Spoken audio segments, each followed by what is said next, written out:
ہمارے یہاں مغل پریم میں ریلوے کی شاپ ہے، کیریج شاپ، لوکو کیریج بڑی مشہور شاپیں ہیں، تو وہاں بیانات کے سلسلے میں میں جاتا رہتا ہوں۔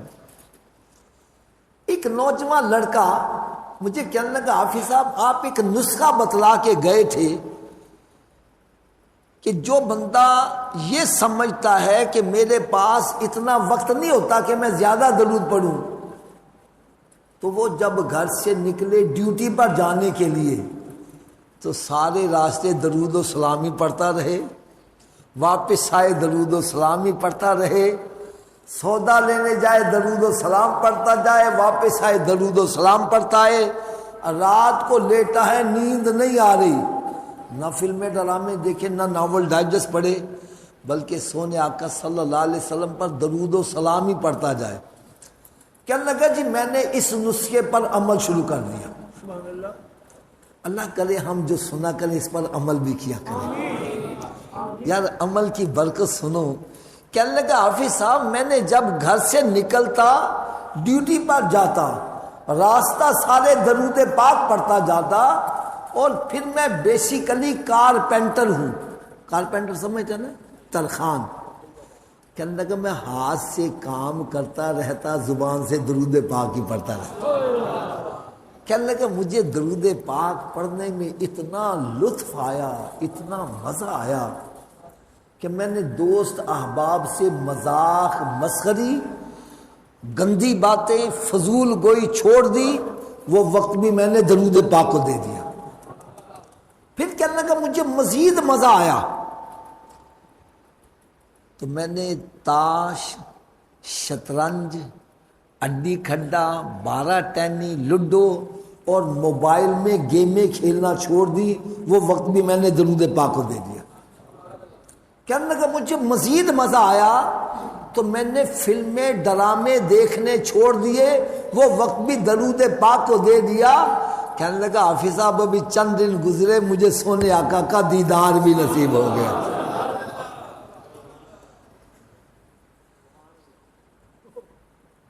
ایک اور حضرت صاحب آپ کو بڑی پیاری بات سنا۔ حضرت صاحب ہمارا یہ جو علاقہ ہے اس میں اگر کوئی بندہ الیکشن پہ کھڑا ہو جائے، آگے چل کر وہ وزیر اعظم بن جائے، پھر وہ اس علاقے میں رہنا پسند نہیں کرتے۔ عہدہ بڑا مل جائے یا دولت زیادہ آ جائے، پھر وہ عام بندے کے ساتھ ملاقات بھی۔ اب کوئی اس کے قریب ہونا چاہتا ہے، وہ کہتا ہے میرے لیول کے بنو پھر میرے قریب آؤ۔ ہر بندہ اس کے قریب نہیں جاتا۔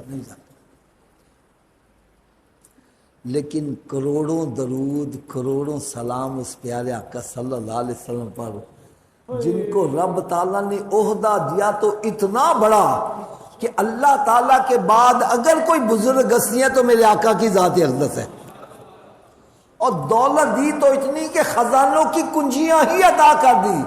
یا دولت بھی بڑی ہے، عہدہ بھی بڑا ہے، لیکن یہ شرط نہیں لگائی کہ جنت میں میرا قرب حاصل کرنے کے لیے نبوت کا تاج ہونا ضروری ہے، یا بہت بڑا جاگیردار سرمایہ دار ہوگا وہ میرے قریب ہوگا۔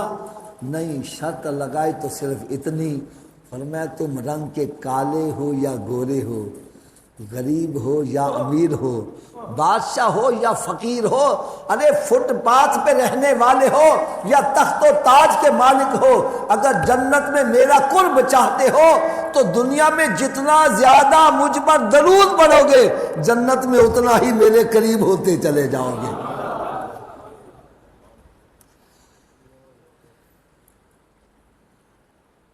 آج نہ میرے دل میں کچھ سرکار صلی اللہ علیہ وسلم کی ولادت باسعادت کی بابرکت گھڑیاں جو ہیں، ایک عجیب سی کیفیت محسوس ہو رہی ہے۔ بعض بندے سوال کریں گے حافظ صاحب درود پاک کے فضائل تو ہم سنتے ہی رہتے ہیں، درود پاک پڑھنے سے یہ ملتا ہے، یہ ملتا ہے، یہ ملتا ہے، ہمیں آج یہ بھی تو بتلاؤ ہمیں درود کون سا پڑھنا چاہیے۔ کیونکہ کچھ ایسے بھی افراد ہیں جو کہتے ہیں صرف درود ابراہیمی پڑھو، یہی اصلی درود ہے، باقی معاذاللہ سارے نقلی ہیں، ہمیں صرف ایک ہی درود پڑھنا چاہیے اور کوئی درود نہیں پڑھنا چاہیے. ہے نا ایسے بندے؟ میں چاہتا ہوں آج اس کا میں جواب عرض کر کے جاؤں. حقیقت میں اپنی سعادت سمجھتا ہوں، میں بزرگوں کو اپنا سبق سنانے آتا ہوں تو میری اصلاح ہو جائے گی. جو بندہ یہ کہتا ہے جی درود ابراہیمی کے علاوہ اور کوئی درود نہ پڑھو، یہی وہ درود ہے جو نماز میں پڑھا جاتا ہے، اس کے علاوہ اور کوئی درود نہ پڑھو،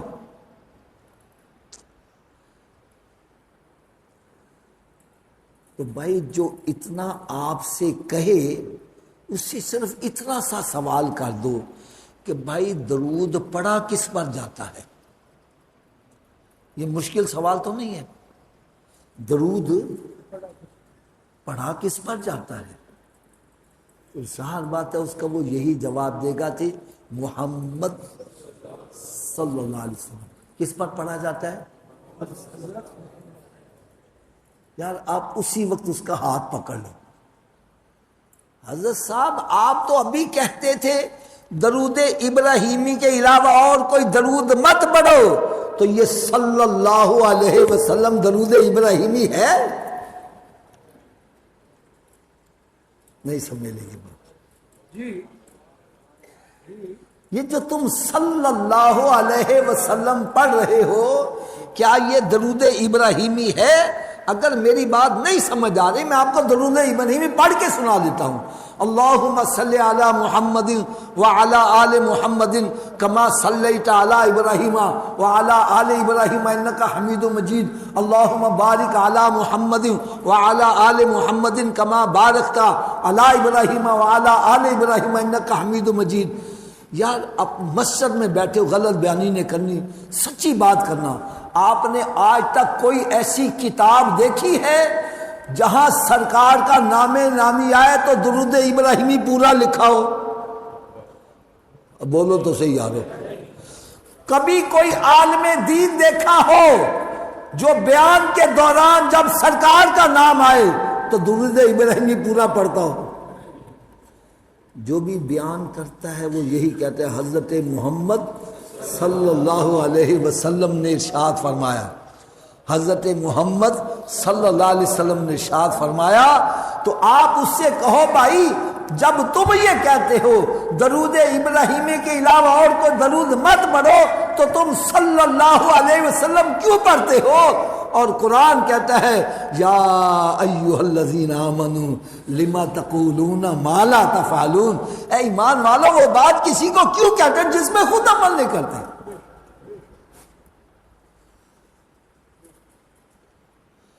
آپ کہیں گے حافظ صاحب چلو یہ تو ہمارا مسئلہ کلیئر ہو گیا. جو کہتا ہے جی درود ابراہیمی کے علاوہ اور کوئی درود نہیں پڑھنا وہ اس پر خود بھی عمل نہیں کرتا.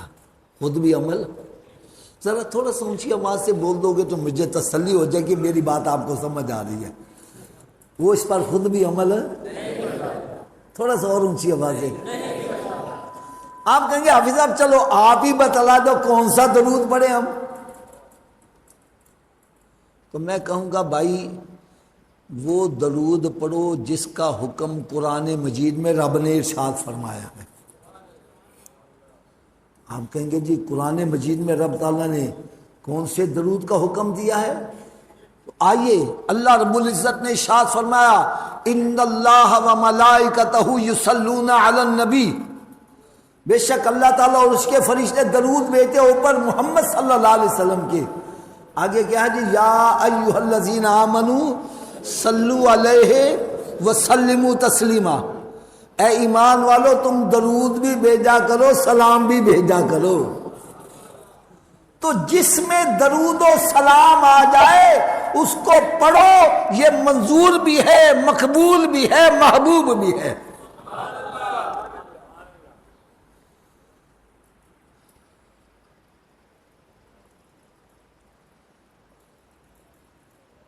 نہیں جی، حدیث میں اس کے الفاظ ہونے چاہیے۔ بھائی آپ ماشاءاللہ پڑھے لکھے افراد بیٹھے ہو، ایک انگریز کہتا ہے محمد پیس بی اپان ہم، کیا پیس بی اپان ہم حدیث کے الفاظ ہیں؟ بولو تو صحیح آ رہا، تو اس کو درود پڑھنے کا ثواب نہیں ملے گا؟ ارے الفاظ حدیث میں ہو یا نہ ہو، درود و سلام آ جائے، وہ پڑھنا منظور بھی ہے، مقبول بھی ہے، محبوب بھی ہے۔ چاہے کوئی پڑھتا ہے صلاۃ و سلام علیکہ یا رسول اللہ صلی اللہ علی حبیبہ محمد و آلہ و اصحابہ و بارک وسلم، بلکہ اگر میں صحیح بات بتلاؤں تو رب تعالیٰ قرآن میں ارشاد فرمایا اے ایمان والو تم درود بھی بھیجو اور سلام بھی بھیجو، اونچی بولو، درود بھی بھیجو اور درود ابراہیمی میں تو سلام کا لفظ ہے ہی نہیں۔ آپ کہیں گے جی اگر نہیں ہے تو پھر نماز میں کیوں رکھا گیا ہے؟ اور بھائی نماز میں یہ صحیح ہے، اس لیے کہ جب اتحیات میں بیٹھتے ہو السلام علیکہ ایھا النبی ورحمت اللہ وبرکاتہ، سلام پہلے کر لیتے ہو، درود بعد میں پڑھتے ہو، درود و سلام اکٹھا ہو جاتا ہے۔ اب نماز کے باہر جب پڑھو تو افضل یہ ہے وہ درود پڑھو جس میں درود بھی ہو سلام بھی ہو۔ بلکہ ایک حدیث پاک میں آتا ہے درود پڑھو گے ثواب ملے گا 10 نیکیوں کا، اور سلام پڑھو گے تو 10 نیکیاں سلام کی بھی ثواب ملیں گی۔ اور ایک بزرگ نے تو بڑا پیارا جواب دیا، وہ کہتے ہیں درود پڑھو گے تو ثواب ملے گا، ارے سلام کرو گے تو جواب بھی ملے گا۔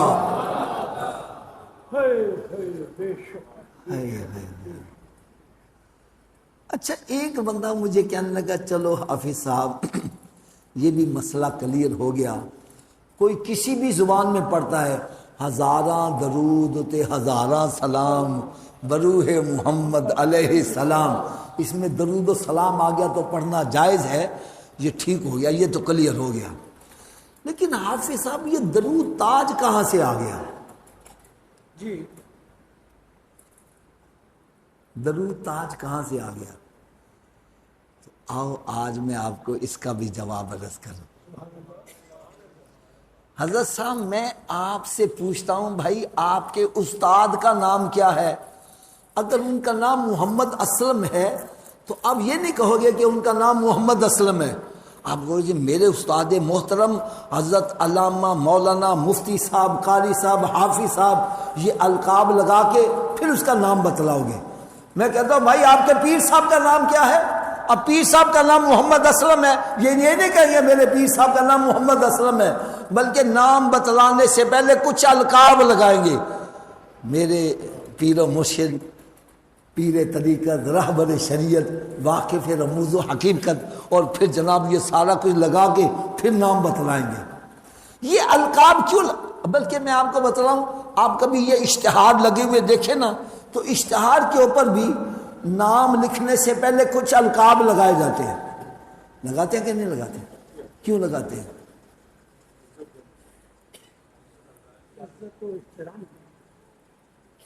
یہ بھی اپنی بات صحیح ہے، لیکن القاب اس لیے لگائے جاتے ہیں کہ پڑھنے والے کو پتہ چلے یہ آنے والا عام بندہ نہیں ہے، یہ حافظ بھی ہے، یہ قاری بھی ہے، یہ علامہ بھی ہے، یہ مفتی بھی ہے، ایسے بندے کا بیان بھی سننا چاہیے، ایسے بندے کی زیارت بھی کرنی چاہیے۔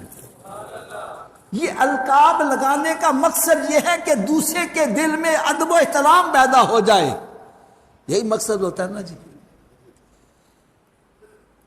تو بھائی اسی طرح ایک عاشق رسول سے کسی نے پوچھ لیا بھائی جس کا تم کلمہ پڑھتے ہو، جس کا نام سن کے تیری دھڑکنیں تیز ہو جاتی ہیں، جس کا نام سن کر تو اپنا تن من دھن لٹانے کے لیے تیار ہو جاتا ہے، جس کا نام سن کر تو اپنی گردن کٹانے کے لیے بھی تیار ہو جاتا ہے، مجھے ذرا اس نبی کا نام تو بتلاؤ۔ اب سنو وہ لگا ہے نام بتلانے، کہتا جس نبی کا میں نے کلمہ پڑھا ہے اس کا نام پتہ کیا ہے؟ کہتا کیا نام ہے؟ کہتا صاحب التاج والمراج والبراق والعالم. بھائی نام کیا کہتا؟ دافع البلاء والوباء والقحط والمرض والعلم. بھائی نام کیا کہتا ہے؟ اسمہ مکتوب مرفوع منقوش فی اللہ والقلم سید العرب والعجم. جسمہ مقدس معطر مطہر منور فی البیت والحرم. بھائی نام کیا کہتا ہے؟ شمس الضحیٰ بدر الدجا صدر العلا نور الہدا کافی الورا مصباح ظلم جمیل الشم شفیع المم صاحب الجود والکرم. اور بھائی میں نام پوچھ رہا ہوں. کہتا نام بتا رہا ہوں. کہتا کیا نام ہے؟ کہتا واللہ عاصمہ وجبریل خادمہ والبراق مرکبہ والمعراج سبرہ وفوق سدرۃ المنتہی مقامہ وقاب قوسین مطلوبہ والمطلوب مقصودہ والمقصود موجودہ سید المرسلین خاتم النبیین شفیع المذنبین انیس الغریبین رحمت للعالمین راحت العاشقین مراد المشتاقین شمس العارفین سراج السالکین مصباح المقربین محب الفقراء والغرباء والیتامى والمساکین. کہتا یار نام تو بتلاؤ. کہتا سید الثقلین نبی الحرمین امام القبلتین وسیلتنا فی الدارین صاحب قاب قوسین محبوب رب المشرقین و رب المغربین. کہتا یار نام تو بتلا دو. کہتا نام بتلاؤ. کہتا جد الحسن والحسین مولانا و مولا الثقلین ابی القاسم محمد بن عبداللہ.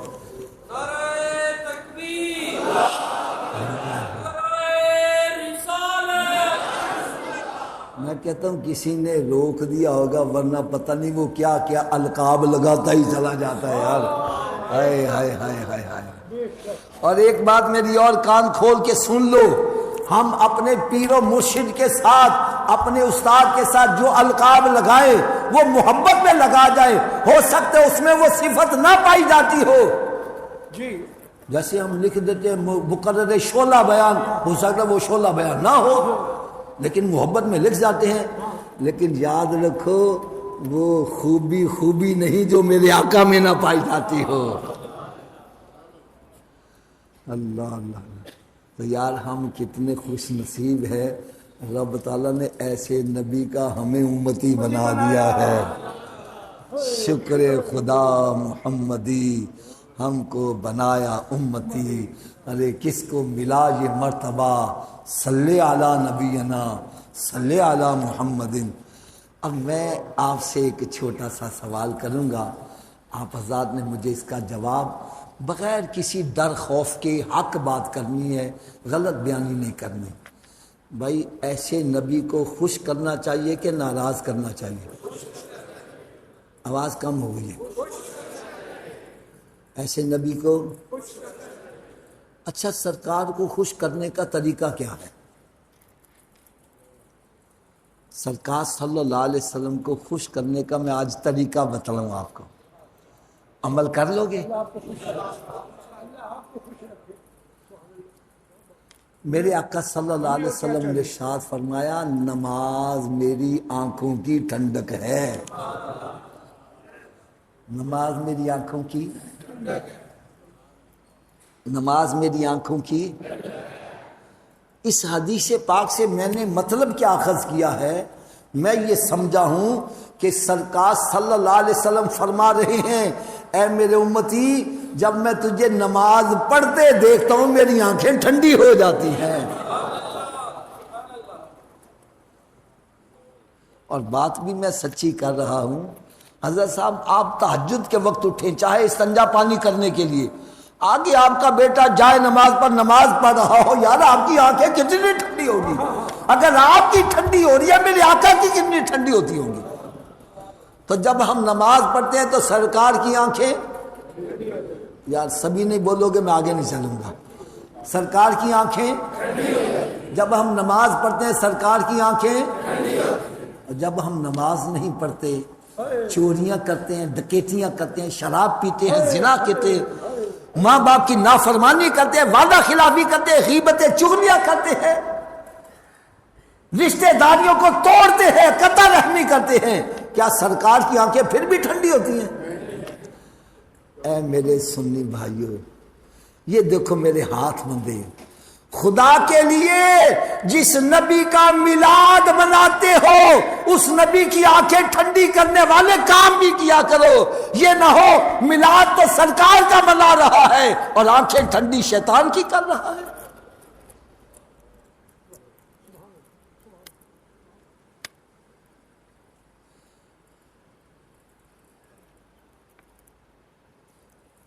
چلے صاحب آپ اس کا جواب دیجئے گا، آپ کا اپنا گھر ہے، اس کو لگا ہے تالا، کیا لگا ہے؟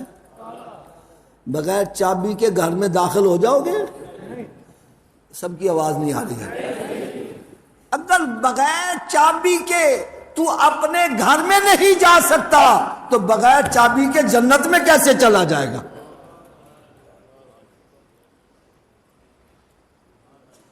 آپ کہیں گے حافظ صاحب جنت کی چابی کیا ہے؟ تو میں کہوں گا جس نبی کا میلاد مناتے انہی سے پوچھو جنت کی چابی کیا ہے۔ تو میرے آقا صلی اللہ علیہ وسلم نے ارشاد فرمایا الصلاۃ مفتاح الجنہ، نماز جنت کی چابی ہے، نماز جنت کی، اونچی بولو، نماز جنت کی چابی ہے۔ چلو حضرت صاحب آپ بتلاؤ بغیر چابی کے جنت کا تالا کھولو گے؟ چلیں جی آپ بتلاؤ چابی کا بندوبست مرنے کے بعد کرنا ہے کہ پہلے کرنا ہے؟ پھر کرتے کیوں نہیں ہیں؟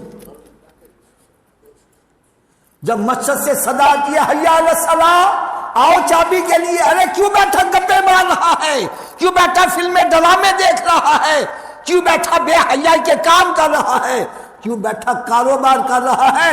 تجھے چاہیے سب کام چھوڑ کے مسجد کی طرف آ۔ کوئی پوچھے بابا جی کدھر جا رہے ہو؟ بتلا میں جنت کی چابی لینے جا رہا ہوں۔ کیا لینے جا رہا ہوں؟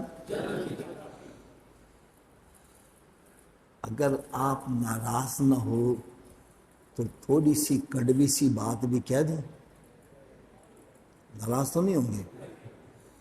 اگر جنت کی چابی کا بندوبست نہ کیا تو پھر کہاں جانا پڑے گا؟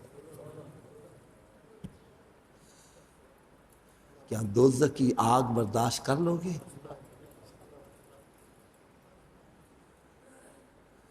آج اگر جلتی ہوئی سگریٹ پر ننگا پیر آ جائے اچھل پڑتا ہے، سگریٹ کی آگ نہیں سہی جاتی، دوزخ کی آگ کیسے برداشت کرو گے؟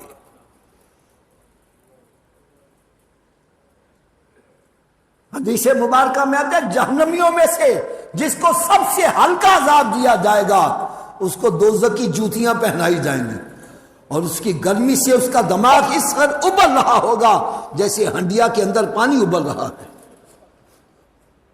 اگر یہ سمجھتے ہو ہم دوزخ کا عذاب برداشت نہیں کر سکتے تو پھر جنت کا بندوبست کرنا پڑے گا کہ نہیں پڑے گا؟